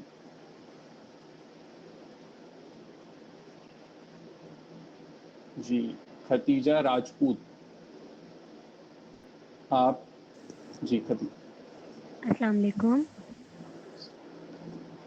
میرا میم میرا سے یہ کوئی کوشچن ہے کہ یونیورسٹیز کو کس طرح موبلائز کیا جائے فلسطین کے حوالے سے. میں نے کچھ لوگ جمع کیے تھے اپنی یونیورسٹی میں, JC یونیورسٹی فیصل آباد میں, گورنمنٹ یونیورسٹی فیصل آباد. تو اس میں نے کافی سینئر سے کافی اسٹوڈنٹس کو کوآرڈینیٹ کیا تھا, اور سیشن وغیرہ کی بھی بات ہوئی تھی, اور پروٹیسٹ وغیرہ میں بھی میں نے انہیں بولا تھا کہ میں ہوں میرا طیبہ اسلام آباد میں پروٹیسٹ کرتی ہیں, اور یہ مطلب کہ جو 7 اکتوبر کا ہوا تھا اس کے بعد ایک ہوا تھا, تو وہ سارا میں نے ان کو ڈیٹیلز بتائی تھی. پروٹیسٹ کے علاوہ ہم یونیورسٹیز کو کس طرح موبلائز کر سکتے ہیں فلسطین کی کاز کے لیے؟ جی بہت اہم سوال ہے بیٹا. دیکھیں اصل میں تو جو بھی کرنا ہے نا اسٹوڈنٹس نہیں کرنا ہے, یہ میں آپ کو بتاؤں کہ آپ لوگوں کو یہ کرنا ہے. اور فلسطین کا جو معاملہ ہے یہ کوئی ختم ہونے نہیں جا رہا فوری طور پہ. تو آپ کو یونیورسٹیز کے اندر ایک ایسا کہنا چاہیے کہ ایک گروپ بنانا ہے اور اس کو ایک تحریک شروع کرنی ہے جو کہ مستقل بنیادوں پر قائم ہو جائے. ایک ایسا آرگنائزیشنل اسٹرکچر آپ نے بنانا ہے یونیورسٹیز کے اندر جو کہ مستقل قائم رہے, اور اس کے اندر آپ نے جو ہے وہ فلسطین کے حوالے سے جو ایجوکیشن ہے وہ بہت امپورٹنٹ ہے. یعنی میں سمجھتی ہوں کہ اس میں اسٹڈی سرکلز کا ہونا بہت ضروری ہے. جیسے کہ سیف غزہ کے تحت بھی ہم نے اسٹوڈنٹس کے لیے ایک آن لائن اسٹڈی سرکل شروع کیا ہوا ہے. ڈاکٹر حسان وہ اسٹڈی سرکل لیتے ہیں. آپ لوگ بھی اگر اس کو جوائن کرنا چاہتے ہیں تو آپ ہمارے جو سوشل پلیٹ فارمز ہیں ان کے ذریعے سے آپ اس کو جوائن کر سکتے ہیں. تو ایک اسٹڈی سرکلز کا ہونا, دوسرا یہ کہ ایکٹیویزم کا کسی نہ کسی شکل میں ہونا بہت ضروری ہے. مطلب آپ کو کوشش جاری رکھنی ہے. ظاہر ہے کہ اسٹیٹ پالیسی بالکل ڈفرینٹ جا رہی ہے, بالکل اس کی مخالف جا رہی ہے, اس سے یونیورسٹیز کے اندر پرمیشن نہیں مل رہی, لیکن آپ کو اپنے راستے نکالنے ہیں. اچھا وہ بائیکاٹ کی شکل میں بھی ہے کہ یونیورسٹیز کے اندر آپ نے بائیکاٹ کی کیمپینز چلانی ہے, اویئرنیس کی کیمپینز چلانی ہے. اور بہرحال اگر آپ کو یونیورسٹی لیول پہ باقاعدہ اجازت نہیں ملتی, لیکن آپ اسٹوڈنٹس کو تو موٹیویٹ کر سکتے ہیں کہ وہ اپنے طور پہ باہر کہیں کسی پروٹیسٹ کا کسی ایکٹیویزم کا حصہ بنے. تو یہ وہ چیز ہے کہ آپ کو ایک مضبوط, یعنی آپ سوچتے ہیں کہ یہ کوئی عارضی چیز نہیں ہونے جا رہی. یونیورسٹی کے اندر آپ نے ایک ایسا گروپ کھڑا کرنا ہے جو مستقل آگے آگے کام کرتا رہے گا, اور جو ہے وہ کہنا چاہیے کہ ایک مضبوط بنیاد آپ نے ڈالنی ہے فلسطین کے لیے کی کاز کے لیے ہر یونیورسٹی کے اندر. جی انشاءاللہ میم, میں انشاءاللہ پوری کوشش کروں گی اس بارے میں. Thank you very much for your time. باقی یہ کہ ہمارا یونیورسٹیز کا ایک پورا ڈپارٹمنٹ الگ ہے, تو آپ اس کے ساتھ کنیکٹ کر سکتے ہیں. ہمارے ہر یونیورسٹی کا الگ آفیشیل واٹس ایپ گروپ بھی ہے جس میں ہر یونیورسٹی کی ٹیمز ہوتی ہیں, ان کے والنٹیئرز ہوتے ہیں, اور باقاعدہ ایک لیڈ ہوتی ہے, پھر لیڈز کا الگ گروپ ہوتا ہے. سارا ایک سیٹ اپ انہی میں بنایا ہوا سے ہے. ایک ہوں میں, انہی میں سے ایک ہوں میں. جی جی ٹھیک ہے. اب کوئی کسی اور نے کوشچن پوچھنا ہے تو پلیز ریز یور ہینڈ, اور پھر then you shall ask the question. ہاتھ ہینڈ ریز کرنا اور پھر کوشچن پوچھیں. اسما عباسی, اسما عباسی آپ پوچھیں.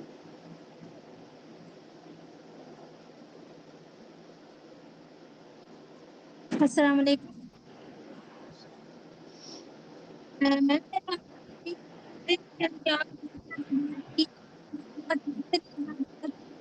آپ کی آواز کلیئر نہیں ہے, آپ کی آواز کلیئر نہیں آ رہی ہے.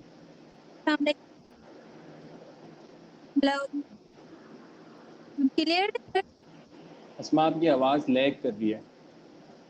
السلام علیکم. نہیں لیگ, آپ کی آواز لیگ کر رہی ہے.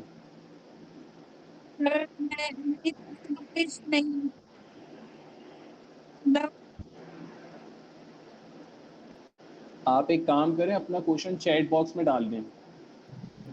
آپ کی آواز کلیئر نہیں آ رہی ہے, چیٹ باکس میں کوشچن ڈال دیں, ٹھیک ہے. جب شفیع تک کوئی بھائی اور چیٹ باکس آن کر دیں. میں اوپن کرتا ہوں, ٹھیک ہے. جب تک کوئی اور کوشچن پوچھ لیں اور آپ اپنا چیٹ باکس میں ڈال دیں, انشاءاللہ آپ کا کوشچن بھی لے لیں گے.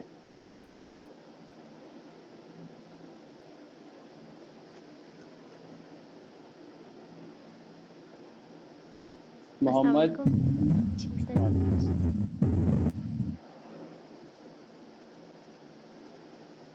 السلام علیکم. وعلیکم السلام. ویسے جی آپ کا نام کیا ہے؟ نام بتا دو, پھر کوشچن پوچھیں.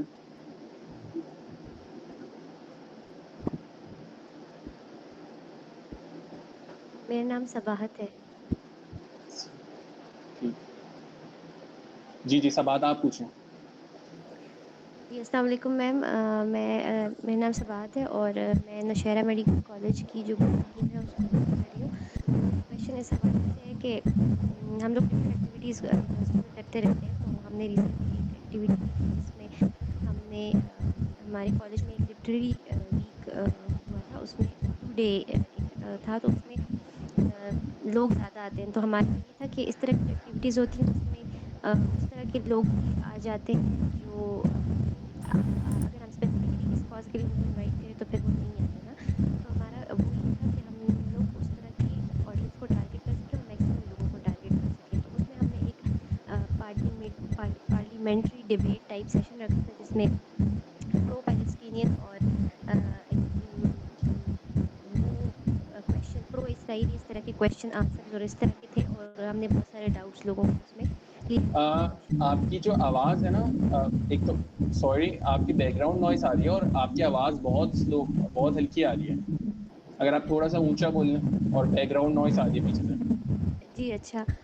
میں یہ کہنا چاہ رہی تھی کہ ہم نے ایک کالج میں نوشہرہ میڈیکل کالج کی گراؤنڈ ٹیم لیڈ کر رہی ہوں نا, تو ہم نے کالج میں ایک ایکٹیویٹی کی تھی جس میں ہم نے جو ہے وہ لٹریری ویک کے اندر ہم نے ایک پارلیمنٹری ڈبیٹ ٹائپ سیشن کیا تھا جس میں پرو اسرائیلی اور پرو پیلسٹینین کویشچن آنسرس ٹائپ ایک سیشن تھا. تو اب اس میں یہ تھا کہ وہ ہمارا مقصد یہ تھا کہ ہم میکسیمم آڈینس کو ٹارگیٹ کر سکیں, کیونکہ اس طرح کی فن ایکٹیویٹیز میں لوگ زیادہ آتے ہیں. تو جو ہمارے کالج کے اسلامک سرکل کے جو ممبرس تھے انہوں نے اس چیز کو اپوز کیا تھا کہ مطلب آپ لوگ اس طرح کی ایکٹیویٹیز میں جا کے اگر آپ لوگ یہ کر رہے ہیں تو it's not a good thing. اس طرح مطلب میوزک اور اس طرح کی چیزوں کو اوائڈ کرنا چاہیے. ہم نے اس میں میوزک نہیں یوز کیا تھا, لیکن ہم نے اس پلیٹ فارم کو یوز کیا تھا.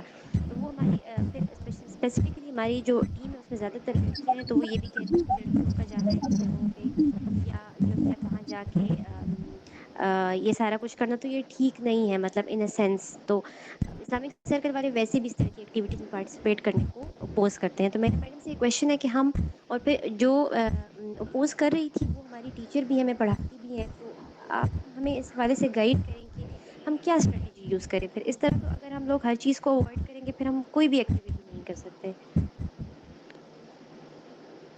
جی بالکل آپ کی بات ٹھیک ہے. میں تو یہ کہوں گی کہ اسلام جو ہے نا وہ کسی یعنی کوئی ایسا کوئی کہنا چاہیے کہ فزکس کے ایسے رولز کی طرح ہماری شریعت نہیں ہے جو کہ بالکل کوئی چینج نہیں ہو سکتی, کوئی لچک نہ ہو. اسلام ہمیں خود یہ بتاتا ہے کہ اگر انسان بھوک سے مر رہا یعنی موت کا خوف ہو تو آپ حرام بھی کھا سکتے ہیں. مطلب اس وقت اگر آپ دیکھیں تو دنیا میں ہو کیا رہا ہے کہ پریکٹیکلی جو لوگ مسلمان ہیں, جو کلمہ گو ہیں, جو اپنے آپ کو اہل ایمان کہتے ہیں, وہ تو خاموش بیٹھے ہوئے ہیں. مسلمان کنٹریز میں تو یہ حال ہے کہ آپ فلسطین کا نام مسجد میں بھی نہیں لے سکتے, قنوت نازلہ بھی نہیں پڑھ سکتے, فلسطین کے لیے نعرہ بھی نہیں لگا سکتے. آپ تمام عرب کنٹریز کا حال دیکھ لیں. لیکن کون بول رہا ہے, کون چیخ رہا ہے, کون وہ بچے ہیں, کون سے وہ اسٹوڈنٹس ہیں, میں کہوں گی کہ جو اپنی ان بڑی بڑی یونیورسٹیز کے اسٹوڈنٹس, دنیا کی بڑی یونیورسٹیز جن میں داخلے کے لیے بچے خواب دیکھتے ہیں, ٹھیک ہے, مرتے ہیں جن میں داخلوں کے لیے, ان یونیورسٹیز کے اسٹوڈنٹس اپنے آخری سیمسٹرز میں آنے کے بعد بھی فلسطین کے لیے اپنا مستقبل داؤ پہ لگا رہے ہیں. ایسا ہے کہ نہیں؟ تو آپ کیا کہیں گے کون بہتر ہوا, وہ لوگ جو اپنے آپ کو ایمان والا کہہ رہے ہیں, یا وہ لوگ جو اس ظلم کے خلاف جو ہے وہ اذیتیں تکلیفیں برداشت کر رہے ہیں, جیلوں میں جا رہے ہیں, اپنی ڈگریاں قربان کر رہے ہیں, اپنا فیوچر اپنا کیریئر قربان کر رہے ہیں. تو یہ اسلام کی جو اس طرح کی تشریح ہے نا، جو صرف اسلام کو، جو علامہ اقبال نے کہا ہے کہ حقیقت خرافات میں کھو گئی، یہ امت روایات میں کھو گئی. تو مسئلہ یہی ہے. تو ہمیں اسلام کی روح کو سمجھنا ہے، اور اسلام ایسا دین ہے جو اپنے لیے راستے نکالتا ہے، راستے بناتا ہے. تو اس لیے آپ بالکل صحیح کہہ رہی ہیں کہ ہمیں ایک بڑے مقصد کے لیے اگر ہمیں کہیں سے بھی راستہ ملتا ہے تو اس کو ہمیں اختیار کرنا چاہیے. اور اس وقت ظلم کے خلاف آواز اٹھانا سب سے بڑا ایمان کی علامت ہے. میم وہ یہ آرگیومنٹ بھی ہمیں دیتی ہیں کہ آپ لوگوں لیکن ہم نے آپ کی بیٹا آواز نہیں آ رہی ہے. اگر پلیز صبا آپ اگر دوسروں کو بھی تھوڑا سا موقع دے دیں. اچھا دیکھیں، جو بھی کوشچن آپ پوچھیں نا پلیز اس کو شارٹ رکھیں، مختصر رکھیں، ٹھیک ہے؟ ٹو دا پوائنٹ کوشچن پوچھیں اور کوشش کریں اپنی بات کو سم اپ کر کے پوچھیں، ٹھیک ہے؟ جی اب بتائیں کس کا ہینڈ ریز کر لیں جس نے کوشچن پوچھنا ہے. واصف علی، واصف علی یو ہیو دی بال. واصف علی آپ پوچھیں کوشچن. السلام علیکم ورحمۃ اللہ وبرکاتہ. سب سے پہلے تو یہ بتا دیں گے میری آواز کلیئر ہے آپ سب کو؟ جی کلیئر آ رہی ہے. تھوڑا اگر آپ زور سے بول لیں تو بہتر ہو جائے گی. اچھا مس، میں کراچی سے بلانگ کرتا ہوں اور اقرا یونیورسٹی میں ہم کام کر رہے ہیں الحمدللہ. لیکن مسئلہ یہ ہے کہ 3 مہینے ہمیں ہو گئے ہیں اور الحمدللہ 21 ایکٹیویٹیز ہو گئی ہیں کہ ہم بچوں کے پاس جاتے ہیں اور بچوں سے جو ہے SGC کے بارے میں اور پیلسٹائن کے حوالے سے نا جو ہے ان کو اویئرنیس دیتے ہیں کہ ہم جو ہے یہ کام کر رہے ہیں، آپ ہمارے ساتھ جوائن ہو جائیں. بچے خوشی خوشی جو ہے ہماری بات کو سنتے ہیں اور جوائن ہو جاتے ہیں. لیکن 3 مہینے ہو گئے ہم ان کو بول بول کے تھک گئے کہ بھائی ہمارے ساتھ جو ہے اس میں پارٹیسپیٹ کرو، کسی چیز میں پارٹیسپیٹ کرو. جو شروع میں 3 مہینے پہلے جو 2 بندے تھے، لائک میں اور جو ہے ہمارے جو کلاس فیلو ہیں، ہم دونوں بس جو ہے اسٹارٹ ہوئے اور ابھی تک وہی ہیں، کوئی ہمارا ساتھ ہی نہیں دے رہا.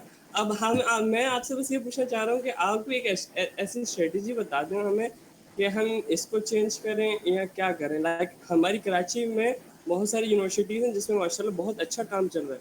اب ان کو دیکھ کے ہم جو ہے تھوڑے سے ڈی موٹیویٹ ہو جاتے ہیں کہ یار ہم تو کب سے کر رہے ہیں لیکن جو ہے باقی یونیورسٹیز میں کام اچھا چل رہا ہے، ہماری یونیورسٹی میں اچھا نہیں چل رہا. تو اور اوپر سے اقرا یونیورسٹی کی جو مینجمنٹ ہے وہ ہمارا ساتھ بھی نہیں دیتی. وہ بولتی ہے کہ جو ہے مطلب اللاجیکل سے نا جو ہے ریزننگ دیتے ہیں. تو کوئی اسٹریٹجی آپ کے پاس ہو تو کائنڈلی آپ ہمارے ساتھ شیئر کر دیں تاکہ اقرا یونیورسٹی کا بھی کام تھوڑا سا اب ہو سکے. اچھا، میرا خیال ہے اللہ تعالیٰ نے آپ کے لیے زیادہ اجر رکھا ہوگا، کیونکہ آپ جتنی محنت کر رہے ہو آپ کو اس طرح سے رسپانس نہیں مل رہا. تو بہرحال اس کے لیے صبر بہت چاہیے. تو ایک بات تو یہ کہ انشاءاللہ آپ کو اپنی کوششوں کا پورا بدلہ ملے گا. دوسرا یہ کہ بعض دفعہ کوئی ایکسٹرنل کوئی چیز کر کے دیکھ لیں، کوئی بڑی کوئی ایکٹیویٹی ہوتی ہے جیسے یونیورسٹی سے باہر کوئی بڑی ایکٹیویٹی، کوئی ایسا کنونشن، کوئی ایسے اسپیکرز لے کر آئیں جن میں بچوں کو دلچسپی ہو اور وہ اگر اس طرح کی بات کریں تو مختلف چیزیں بہرحال ہو سکتی ہیں. اسٹڈی سرکلز بھی ہو سکتے ہیں کہ جس میں ان کے ہو سکتا ہے آپ نے ابھی تک جو باتیں کی ہیں ان سے تھوڑا اوپر کے لیول کی آپ ان کے ساتھ باقاعدہ اسٹڈی سرکلز اگر کرنے شروع کر دیں تو فلسطین کی ہسٹری پر اور اس کاز پر اور حماس پر، تو ہو سکتا ہے کہ کچھ انٹلیکچوئل جو بچے ہوتے ہیں، تھوڑا سمجھنے والے بچے ہوتے ہیں، وہ ہوں گے تو 2-4 ہی، لیکن ہو سکتا ہے کچھ ایسے بچے نکل آئیں آپ کے ساتھ جو سیریس ہوں. تو یہی میں کہہ سکتی ہوں. باقی یہ کہ آ کے ہی پتہ چل سکتا ہے کہ کیا صورتحال ہے. ٹھیک ہے بس، ٹھیک ہے ٹھیک ہے، صحیح ہے. اور کسی میں لاسٹ کوشچن ہے اس کے بعد ہم وہ چیٹ باکس والا کوشچن لیں گے. عبد المعبود. السلام علیکم ورحمۃ اللہ. وعلیکم آواز آ رہی ہے میری؟ جی جی آ رہی ہے. بس اگر آپ بیک گراؤنڈ تھوڑا کم کر لیں، بیک گراؤنڈ نوائز آ رہی ہے.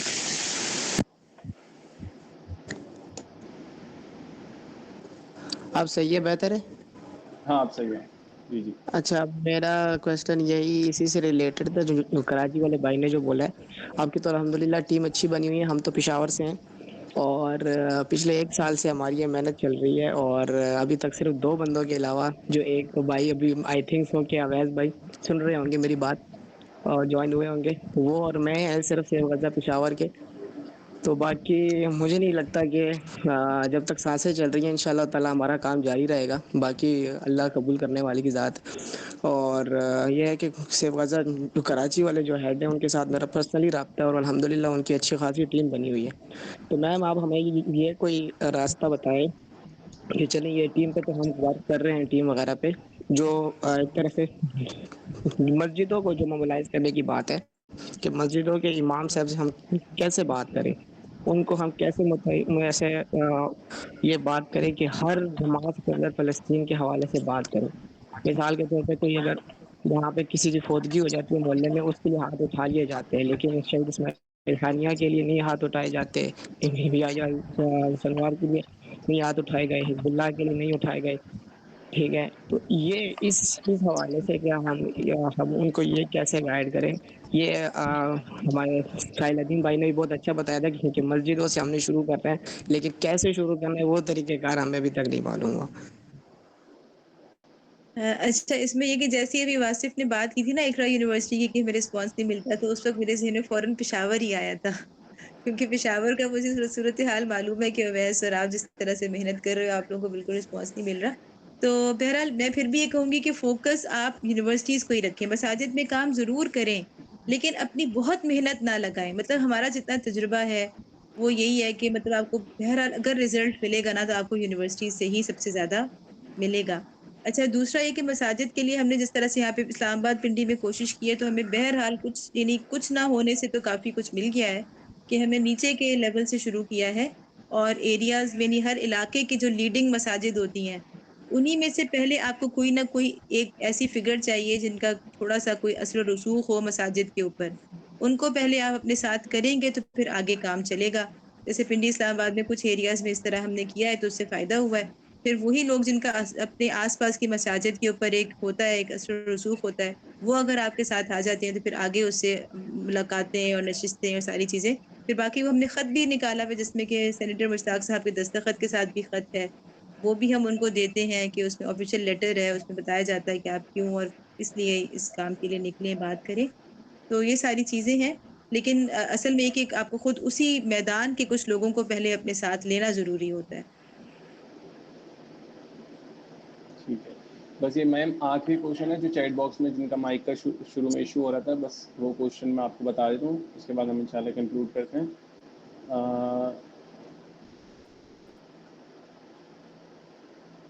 جی، ان کا کوشچن تھا کہ کچھ فائدہ نہیں ہے ان چیزوں کا، مطلب لوگ کہتے ہیں کہ کچھ فائدہ نہیں ہے، جیسے یہ سیشن ابھی ہو رہا ہے یا پھر اس طرح کی جو بھی چیزیں ہوتی ہیں ریلیٹڈ ٹو پیلسٹائن کی جو بھی ایکٹیویٹیز ہوتی ہیں ان سے کچھ فائدہ نہیں ہے، تو ہم لوگ یہ لوگ کہتے ہیں، ٹھیک ہے، لوگ اس طرح کہتے ہیں، اور ہم لوگ کس طرح اپنے آپ کو موٹیویٹ رکھ سکتے ہیں ہمیشہ، کیونکہ یہ بہت ویلڈ سوال ہے کہ ایک سال سے یہ ساری چیزیں ہو رہی ہیں، اور ہم سے زیادہ تو ان لوگوں کے لیے مسئلہ ہے جو کہ واقعی میں وہاں پر ہیں فزیکلی اور وہ ان ساری چیزوں کو فزیکلی ایکسپیرینس کر رہے ہیں، لیکن یہاں بھی جو لوگ ہیں وہ کہتے ہیں ایک سال ہو گیا ہم لوگ ویڈیو شیئر کر رہے ہیں، سب کچھ کر رہے ہیں، تو کس طرح اپنے آپ کو ہم لوگ موٹیویٹ رکھ سکتے ہیں؟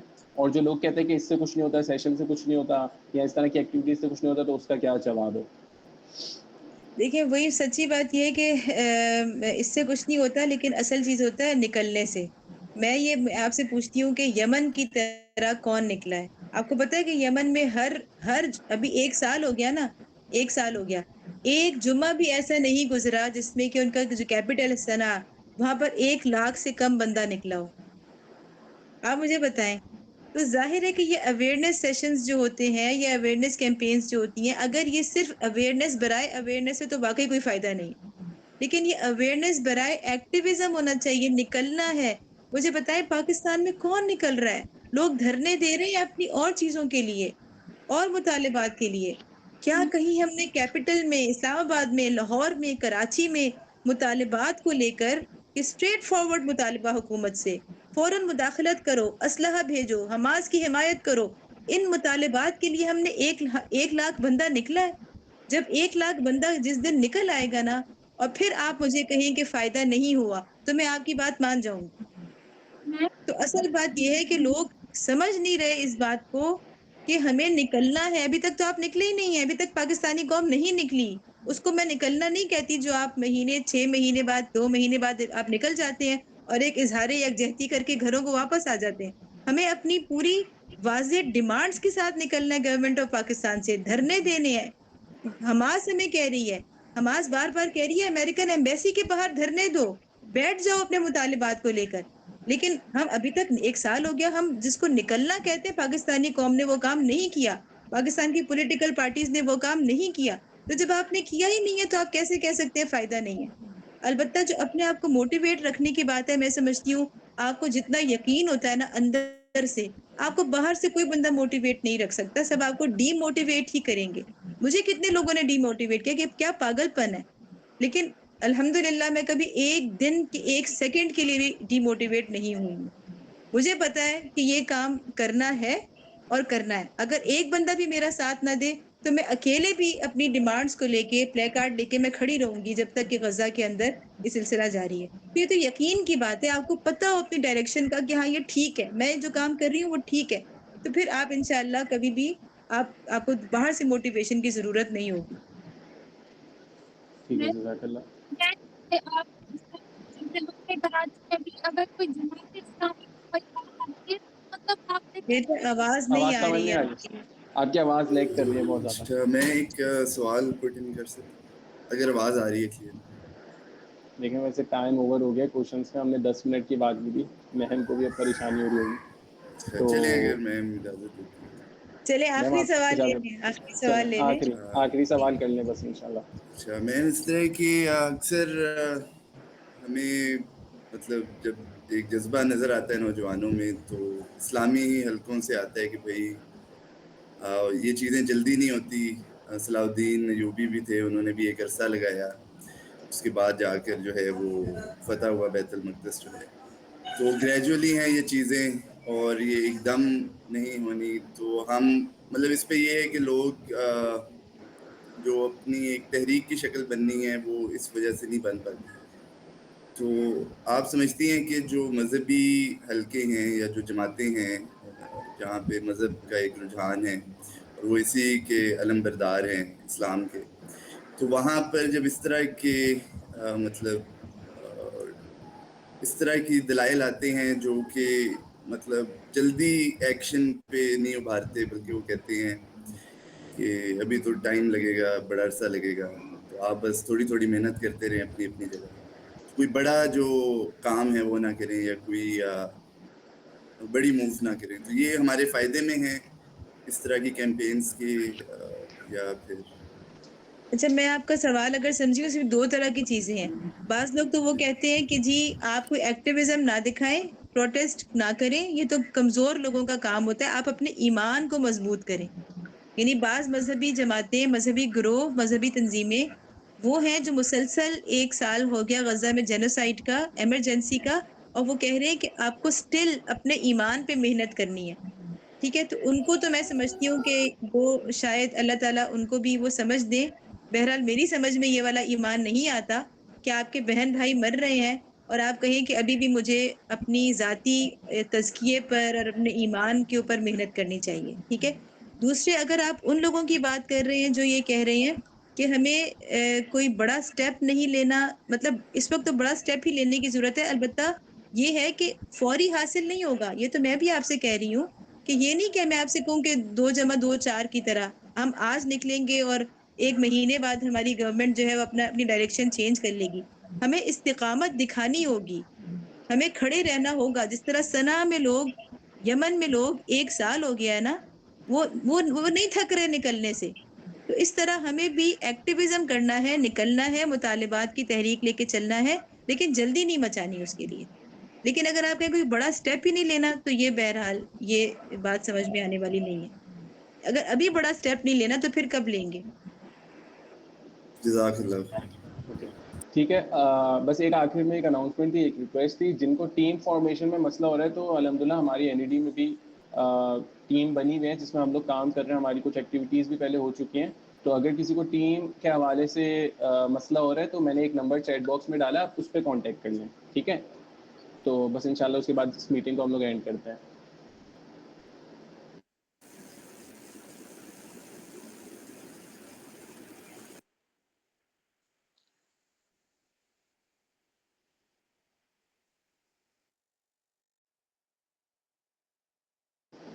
چلے ٹھیک ہے, جزاک اللہ, بہت بہت شکریہ میم آپ کا. آپ نے بہت اٹ واز, میں تو بہت زیادہ سیکھا ہوں اس سیشن سے, اور میرے خیال میں باقی سب بھی سیکھے ہی ہوں گے.